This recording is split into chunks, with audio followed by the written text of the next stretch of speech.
Journalist साहब, ये थोड़ा सा यहाँ पे राजनीतिक का रूप दे दिया गया है। कुछ लोग प्रायोजित इसको तोड़ने की कोशिश भी की जा रही है।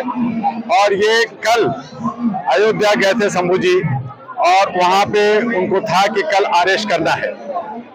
ये सारा तय हो गया था कहानी, लेकिन पार्टी की जब बात आ गई कि यहाँ प्रियंका गांधी क्यों आई, यहाँ केजरीवाल क्यों आया, यहाँ पे जब पार्टी की बात हुई, तो कल आज रात की बात मैं कर रहा हूँ, जो बीते हुए रात की बात कर रहा हूँ कि ये रात में मीटिंग हुई और ये हुआ कि देखते हैं कि टुकड़े टुकड़े गैंग क्या करते हैं। तो ये बीजेपी ने फिर कहा कि अभी अरेस्ट वगैरह कुछ नहीं होगा, इनको आगे कहाँ तक जाना है जाने दो। तो ये रात में मीटिंग हुई है और यही वजह है कि आज तक उनको अरेस्ट नहीं किया गया, और वो पद से जो इस्तीफा खुद देने के लिए पेशकश किया उसको भी रोक दिया गया। तो ये दुर्भाग्यपूर्ण स्थिति है हमारे डेमोक्रेसी के अंदर। और हमारे बच्चियां, हमारे जो खेल के बच्चे हैं, उनको राजनीतिक रूप न देते हुए सभी लोगों को साथ देना चाहिए। जंतर मंतर पे जितने लोग आ रहे हैं उन सबसे मैं भी रिक्वेस्ट कर रहा हूं कि एक ही आंदोलन बनाओ जो हमारी बहु बेटियों की इज्जत की बात हो। इधर एक तरफ गाय की मांग कर रहे हैं, एक तरफ डेमोक्रेसी लेस हो। तो ये सारी चीजें जो बिना सर पैर का है, उनको हटा करके जो आज का मुद्दा है, जो हमारी बहु बेटियों के साथ जुड़ा हुआ है, देश के तमाम हिस्सों का जो समस्या जुड़ा हुआ है, उस पे काम करना चाहिए। आज हमारा डेमोक्रेसी खतरे में नजर आ रहा है, और आप जो है न्यायपालिका के सहारे कब तक डेमोक्रेसी को आगे ले जाओगे। तो ये बचाव की नीति पार्टी अपनी बचाव कर रही है। कहीं ऐसा ना हो जाए कि मैं ज्यादा बदनाम हो जाऊं। एक अगर वो अरेस्ट हो जाएगा, जेल जाएगा, तो हमारी पार्टी ज्यादा बदनाम होगी। क्योंकि कर्नाटका में असेंबली इलेक्शन चल रहा है, तो कर्नाटका का मैं कर्नाटका बोली हूँ, कर्नाटका से मैं 25 दिन होकर के आ रहा हूँ, और वहां मैंने देखा कि जितने भी कोशिश कर ले बीजेपी वहां हारने जा रही है। तो वो हालत है वहां। तो वहां पे लिंगायत को फायदा देने के लिए मुसलमानों के आरक्षण खत्म करने की कोर्ट ने उसको बहाल कर दिया। तो वो सारी चीजें जो राजनीतिक का रूप ले रहा है, वो मैनिफेस्टो से हट करके बात हो रही है। क्या लगता है कर्नाटक में बीजेपी का? देखिए, कर्नाटका में मैं साफ गोई आदमी हूँ, मैं किसी का साथ नहीं दे रहा। कर्नाटका में बीजेपी 70 से 72 सीट के करीब आसपास आ रही है। सरकार बनाने के लिए 113 सीट चाहिए, और कांग्रेस भी 100-105 पे सिमट रही है। तो वो जो कुछ 5, 6, 10 की मामला है, वो जनता दल एस ले जाएगी और वो किंग मेकर बनेगा, जो मेरा अपना अनुभव। और ये बात अभी आपको 10 दिन के अंदर पता चल जाएगा, 10 मई को। लेकिन आज हम जो जंतर मंतर पे बैठे हैं, अपने बहनों के लिए, अपने भाइयों के लिए, अपनी बेटियों के अस्मिता बचाने के लिए आए हैं, और उसको जरूरी है एक दशा दिशा आईना देने की बात कर रहे हैं कि ये एक लड़की की बात नहीं है। ये हमारे बिहार में कल यूपी में 12 साल की बच्ची के साथ रेप हुआ, दिल्ली में हो रहा है, तेलंगाना में हो रहा है, आंध्र में हो रहा है, कर्नाटक में हो रहा है। तो ये कब तक चलता रहेगा? और सत्ता पक्ष अपने लोगों को बचाते क्यों है? कर्नाटक में बीजेपी की लहर रहेगी या कहर रहेगा? कहर है, अभी कहर है। माफ कीजिए, मुद्दा है हमारा यहाँ पे ये है। तो नहीं, वो छोड़ दीजिए। आज हमारा जो मुद्दा है वो ये है कि हमारी जो खिलाड़ी जो हमारे यहाँ पे जंतर मंतर पे 7 दिन से बैठी है, उसको न्याय मिलना चाहिए। आज सुप्रीम कोर्ट ने जस्टिस चंद्रचूड़ साहब ने जो FIR लॉन्च करवाया, वो उसकी मांग करते हुए उस नेता को अरेस्ट कर करके जेल भेजना चाहिए। ये जनता की मांग है, जनता की मांग है, इंटेलेक्चुअल की मांग है, जर्नलिस्टों की मांग है। लेकिन कुछ जो गोदी मीडिया, जिसको हम लोग जो है स्ट्रीम मीडिया कह रहे हैं, वो लोग कहीं ना कहीं सत्ता पक्ष के सपोर्ट में इस बात को ज्यादा दबाव नहीं दे रही है, प्रेशर नहीं दे रही है। और आज से ये रंग दे दिया गया कि राजनीतिक ये एजेंडा चल रहा है, राजनीतिक ये बैठक चल रही है। तो ये खेल ये गलत है। महिला खिलाड़ियों को FIR दर्ज कराने के लिए यहाँ बैठना पड़ रहा है। FIR कराने के लिए सोचिए कि आम नागरिक की क्या हालत? आम नागरिक की दुर्दशा बहुत खराब है मेरे भाई। आम नागरिक की ऐसा नहीं है कि दिल्ली में रोज 3 से 4 रेपें होती हैं, जिनको प्रकाश में नहीं आता। वो बोल नहीं सकती, आवाज नहीं उठाते, अपनी इज्जत ढकने के लिए कपड़े समेट के बैठी हुई है। लेकिन जो आवाज दे रही हैं, उस आवाज को हम सब लोग मिल करके आवाज दें, और इसका निदान जो है उसको अरेस्ट करना, उसको जेल भेजना। और ऐसे जितने भी पापी लोग हैं, उन सभी पे, चाहे किसी भी पार्टी के लोग हो, सरकार को चाहिए, खास करके जिन पे हमने मोदी जी पे विश्वास किया है, मोदी है तो मुमकिन है, तो ये मुमकिन क्यों नहीं हो रहा कि उसे अरेस्ट किया जाए, उसे जेल भेजा जाए। अभी तो सर महिला आयोग यहाँ पे समर्थन दे रहे हैं। देखिए कुछ न कुछ दबाव चल रही है, जब मैंने कहा कि सत्ता का दबाव चल रहा है, उनको आना चाहिए और जरूर आना चाहिए, बल्कि स्मृति ईरानी को भी आना चाहिए। हमारे खिलाड़ी ये ठाकुर है उसको भी आना चाहिए, अनुराग ठाकुर को आना चाहिए।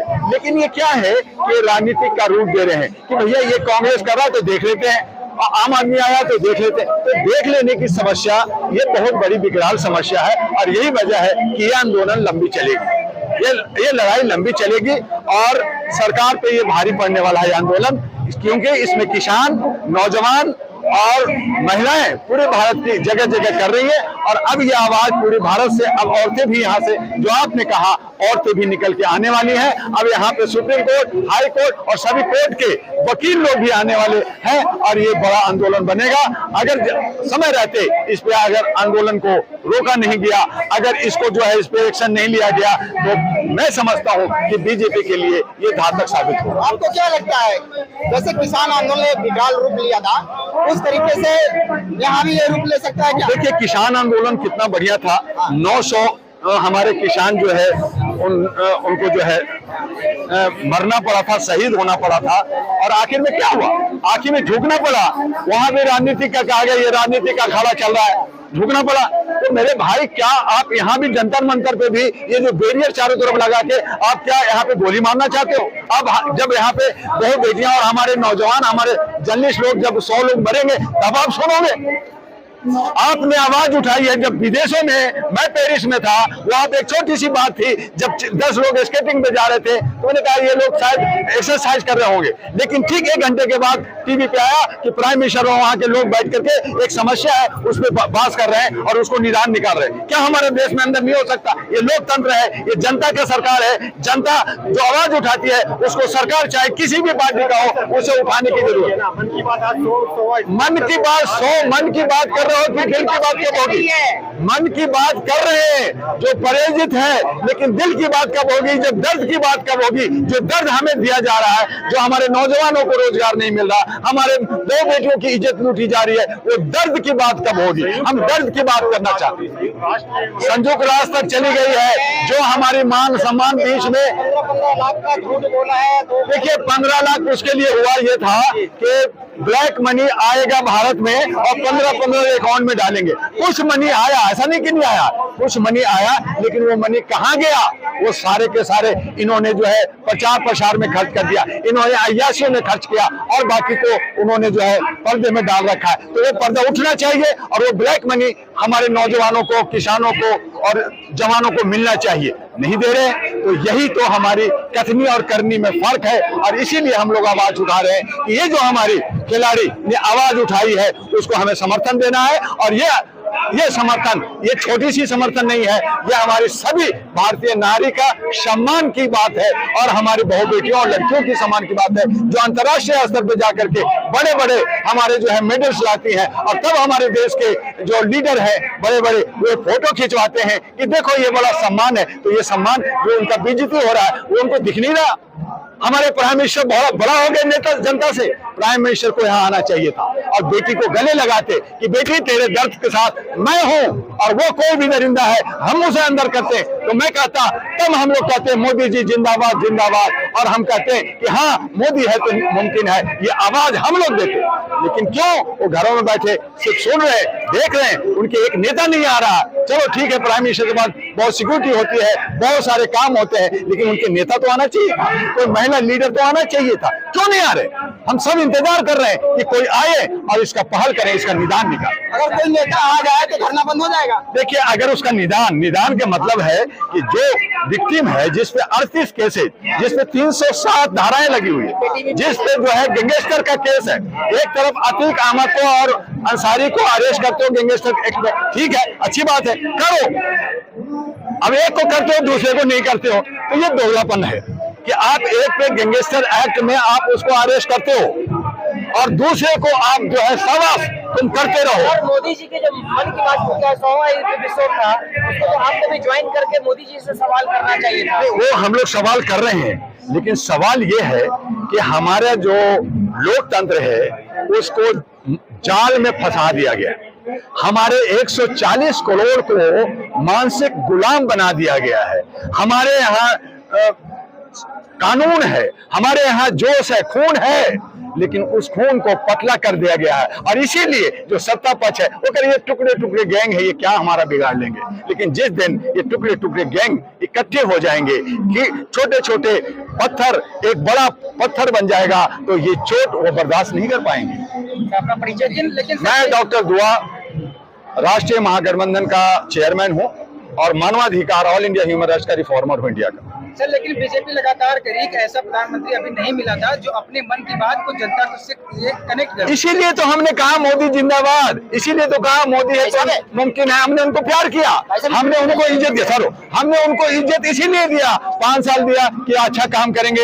एक हमारा प्राइम मिनिस्टर था, गूंगा था और पीछे से उसको चलाया जा रहा था। मनमोहन सिंह एक पढ़े लिखे थे, लेकिन वो काम ठीक से नहीं कर रहे थे या आवाज नहीं देते थे।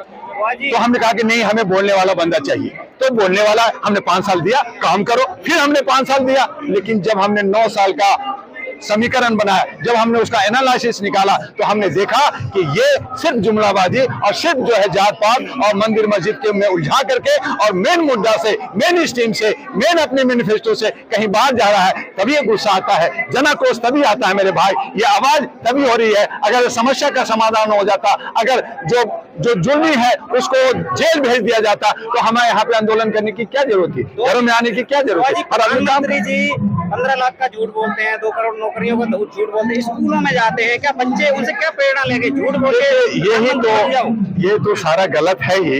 लेकिन कई बार इन लोगों ने ही कहा है कि ये हमारा पॉलिटिकल जो है ये बातें होती है। तो उसी के लिए मैंने कहा, मैंने क्या प्रेरणा लेंगे स्कूलों में जाते हैं? बच्चों को प्रेरणा तो जैसा सिखाओगे वैसा ही लेगा। इसीलिए तो आज जो है शराब पी रहे हैं, शॉर्टकट कपड़े पहन रहे हैं और जहां भी जाइए, मैं अभी बेंगलोर में देखा कि दिल्ली के, बिहार के, यूपी के बच्चे वहां जो है खूब सिगरेट पी रहे हैं, खूब शराब पी रहे हैं, खूब जो है वो बर्बाद हो रहे हैं। उनके आचरण ठीक नहीं जा रहा। ऐसी पर्सनैलिटी को बच्चों के सामने जाना चाहिए? नहीं जानी चाहिए, लेकिन उसके लिए सिस्टम ये होना चाहिए, पॉलिटिकल अमेंडमेंट एक्ट होना चाहिए। दूसरा बात है कि जो अब हमने नोटा का जो था सिस्टम, वो रिकॉल सिस्टम होने चाहिए। नोटा में क्या है, 10 वोट नहीं दिया, आपको हटा के 90 और जो 46 वोट लाया वो जीत गया। तो नोटा नहीं बल्कि रिकॉल सिस्टम होना चाहिए, पहली बात। दूसरी बात यह है कि जो भी पार्टी इलेक्शन लड़ती है, चाहे वो इंडिपेंडेंट हो या पार्टी हो, वो मैनिफेस्टो जो है उसको एफिडेविट सुप्रीम कोर्ट से करना चाहिए और वो एफिडेविट इलेक्शन कमीशन में जमा होना चाहिए कि अगर इस लाइन से इधर से उधर गया तो तुम्हें जर्नलिस्ट महोदय लोग, जो हमारे सोशल मीडिया लोग हैं, वो आपको नहीं छोड़ेंगे और जनता आवाज उठाएगी और आपको सड़कों पे ला करके पेड़ में बांध करके बांधेगी या आपकी चल अचल संपत्ति जब्त हो जाएगी। आपको आजीवन जो है इलेक्शन से आपको दूर रखा जाएगा। ये मैनिफेस्टो में ये एफिडेविट के साथ होना चाहिए। जो मेरी मांग है कि ऐसा हो।